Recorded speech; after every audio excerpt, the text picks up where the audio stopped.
Hello, everyone. Welcome back to the Golden Butterfly Film Studios. So, the second volume to the Harry and Meghan documentary on Netflix has come out, and everyone's buzzing about it. So much so that Queen Consort Camilla has thrown a party and invited many of the people who were sued and wrote really negative, racist, hurtful, hateful things about Duchess Meghan, Duchess of Sussex, right? Meghan Markle. And Twitter has been hashtagging for the past few days. And I really want to highlight their enduring love because she didn't deserve the vitriol and the hatred that she received on behalf of the British media and the royal family.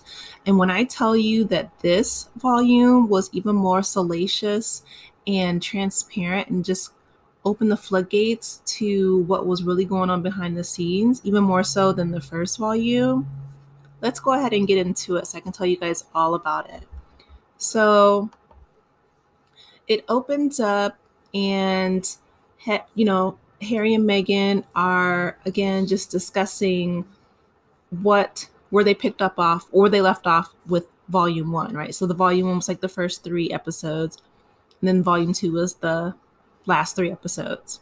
Okay. So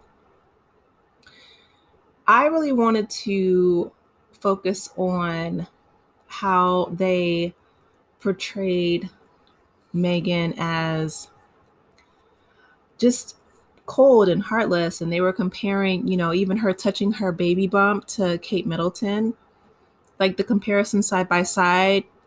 Harry was even bringing it up how unless you saw it with like, even them wanting avocados, like they demonized Meghan for wanting an avocado, but yet when Kate said she wanted an avocado when she was pregnant, she was, lauded and uplifted. And it was, I guess it was like death by a thousand cuts in the beginning, is what I thought. But when I listened to Meghan and Harry talk, when I tell you guys that I did not know the amount of death threats that she was getting, that they were getting, the bodyguard for the royal family was telling us in his own words and his own accounts how real the threats that they received were and how the paparazzi hounded them. And it reminded me of how they hounded Princess Diana. I remember, Tyler Perry, who's a very key important person in this volume, in this set, but I'll come back to him in a little bit.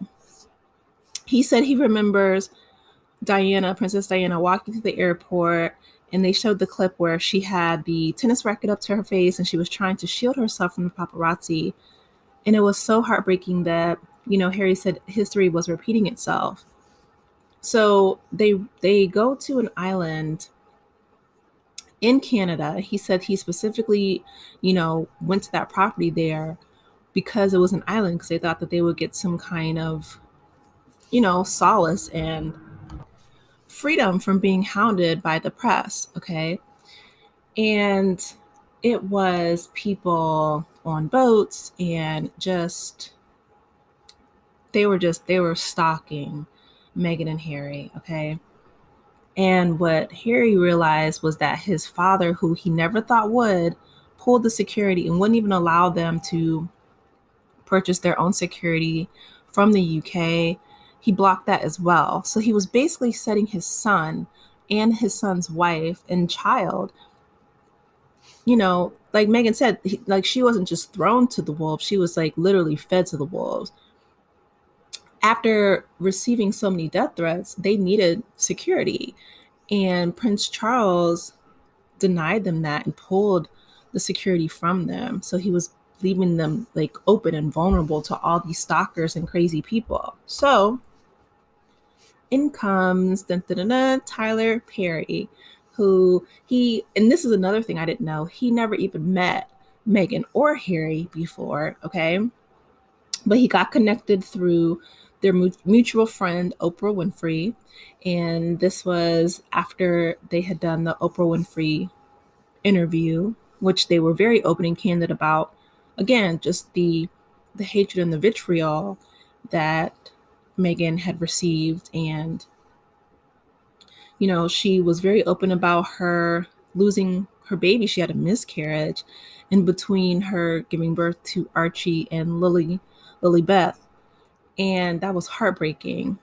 She talks about how, it was just during the stress, during the basically running for their lives during this time, that she miscarried their child. And Harry said that it was 100% the fault of the British press and these people sending death threats, and he holds them accountable, which is why they sued them and won their lawsuit, by the way. But Tyler Perry reaches out to Meghan and says, how can I help you? So he sends his jet, to pick them up from Canada and take them to his private residence in Beverly Hills. So he had an $18 million mansion in Beverly Hills. It was on top of a hill, it was a gated community. And they said that for 6 weeks, just like Harry said 6 weeks they had, privacy, and no one knew their location while they were in Canada. He said that they had to leave. They went to Beverly Hills, and he said for 6 blissful, peaceful weeks, they didn't have anybody, mess with them in Beverly Hills. Well, again, the paparazzi came with drones, helicopters flying by. So Tyler came, with additional armed guards, and he was putting up fences. And he said the people were like cutting through the fences with wire cutters. You guys, it was ridiculous. And again, I'm showing this picture with Diana and Harry because one thing that I loved is that Harry brought up, because their volume 2 wasn't all bad, all negative. There were some good parts, okay? And this was one thing that was like really endearing on a positive note. So there was a paper announcing her pregnancy with Harry on February 14th. And then again, while Meghan was pregnant with her second child, Lily, there was an announcement on February 14th. And I thought that was so amazing. He said, well, that was quite a coincidence. Or maybe it wasn't, in his playful way. But I just thought that was so lovely. But he really, loved his mom so, so, so much. And he loves Meghan so much. And it's so evident throughout the series. And he said that, Archie reminds him a lot of Meghan, but Lilibet reminds him a lot of his mom. She has a lot of Spencer in her. And Meghan goes, she has such blue, blue, blue eyes. I thought that was really sweet. So I love their love is so endearing through all of the, stalkers and British media hounding them and trashing their names. It's crazy. All they want to do is live in peace. They like run barefoot around their estate, and they had a lovely nanny who came and helped when Archie was young. She was from Zimbabwe, and she was a beautiful woman. Her name was Lauren. But she said, that the nanny didn't only just take care of the kids, that they took nanny to help take care of them as well, especially Meghan, because she needed that support. Her mom was there as much as she could be, and Daria's amazing.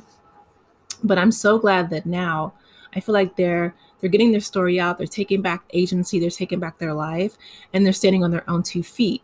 And I love that. I absolutely love that. I love the fact that their children are gorgeous. They're healthy, and they're American and British citizens, And while Archie was born in the UK, Lilibet was born here in the United States, so she can run for president. So I'm here for it.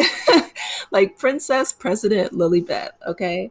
But yeah, love wins. Like that was the theme throughout the series and the message that I want to leave you on, because that's what Meghan read this beautiful poem at the end of the last episode, and it just basically says, love wins, and their love wins, and I love it.